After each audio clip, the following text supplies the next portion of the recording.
Trump's daughter is building an island. Ivanka Trump, who looks like that girl from Avatar doing whiteface, and her husband Jared Kushner, who is definitely a lizard in a person suit, are building a remote island in Albania. We were on a friend's boat and we stopped for a swim. Effectively, that's how we found it. We swam to the island. We found this island? What are you, Christopher Columbus now? Did you sail in on the yacht Flower? And in this house, Christopher Columbus is a hero.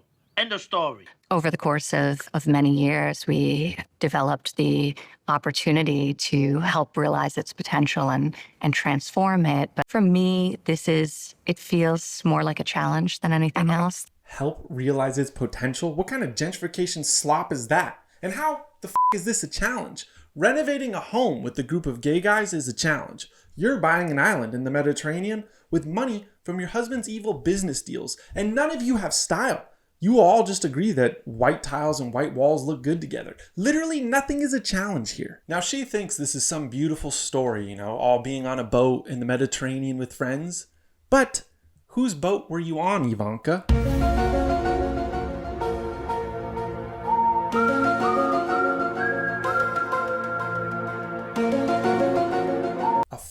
Rothschild, the people behind every war and every economic event for the past 100 years. It was his yacht. The Rothschilds are what you think the Illuminati is, but even uglier, physically and spiritually. Nat Rothschild is the owner of the yacht she was on, and his ex-wife literally told Epstein once she will get a group of girls together, and you're on his boat after what your stepmom said? Is that her stepmom? I don't even know. That family's just in like a weird love triangle. So they are purchasing that island in Albania for $1.4 billion, which you're probably asking, how is that legal? Well, Albanian politicians and corruption go together like extra mayo with no pepper on their sandwiches. It's just their culture. But the people of Albania, well, they don't have a history of responding intensely. Anger on Albania's Adriatic coast after developers erected barbed wire fences at the site of a proposed luxury resort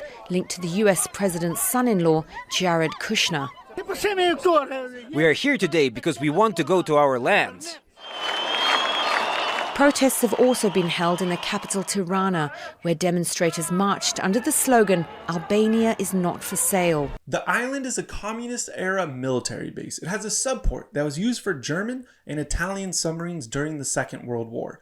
3,600 Soviet-style nuclear bunkers were built during the Cold War are on this island. Why is it every time some place has tunnels, this dude sees dollar signs and real estate deals? And it's all approved that these billionaires with insanely sketchy finances will be building this island. I know all we do is sequels now, but do you guys really have to do a sequel of Jeffrey Epstein's island?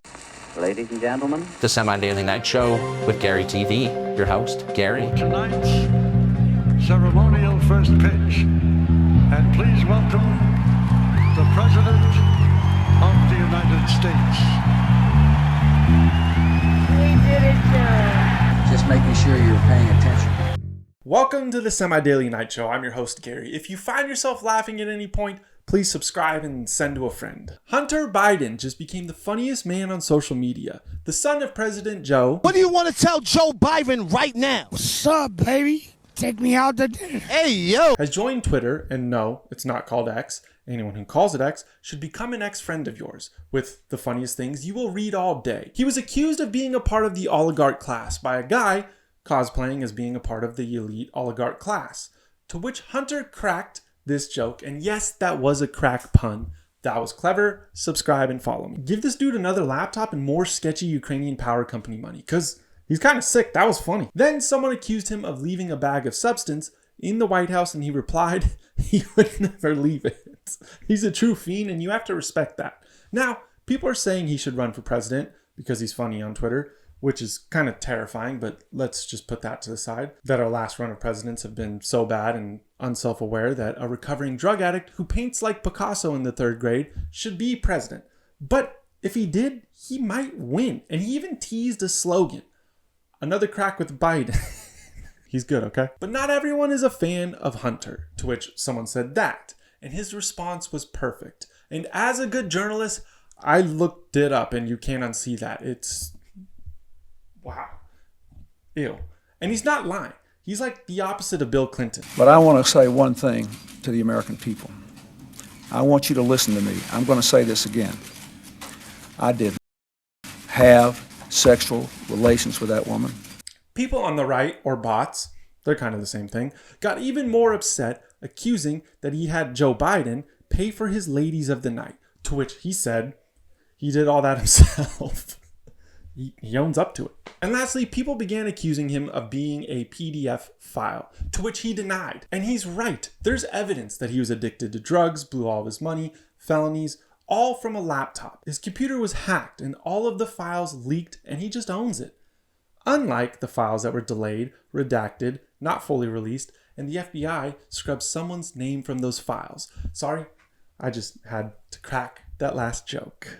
California is changing governors. The gubernatorial race, that is the official name and not me calling all these people goobers, despite the fact they are, has been tightening up.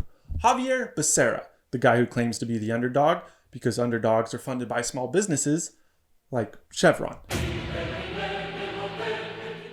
And Republican Steve Hilton is holding on to the second spot. He's the former director of strategy to the Prime Minister of the United Kingdom, which makes me ask, what does he know about California? Look at Gaga. She's the creative director of Polaroid.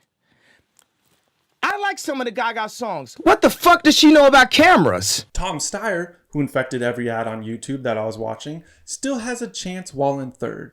Chad Bianco, who looks like a guy that definitely uses the hard R when drunk in Lake Havasu, is down in fourth. Some are frustrated he didn't drop out and endorse Steve Hilton to give Republicans a chance at having a governor, though. But Bianco said he would never give up, and that is an oath he's willing to keep. I'm sorry I had to do it. And the LA mayor race will see former Mayor Karen Bass, who burned not just her city, but her competition. She will be advancing to the election, but who she will face off against is still undetermined. Spencer Pratt is in second, the man who failed at selling crystals in LA, which is somehow worse than bankrupting a casino. He threw an election party where his supporters were out front. Again, they voted day of the election, old school style, so I think his numbers are going to get better. What is it about Spencer Pratt that you just are resonating with you? Because he's speaking out against communism and socialism, and it is a real big problem in our cities, especially in LA where it's turned to crap. It's not an accident. They're doing it by design. Karen Bass wants to destroy our city, and it's nice to see That dude may be right, but it's hard to take political advice from a dude who probably lives in Venice, runs a shitty startup, and snorted his last VC check.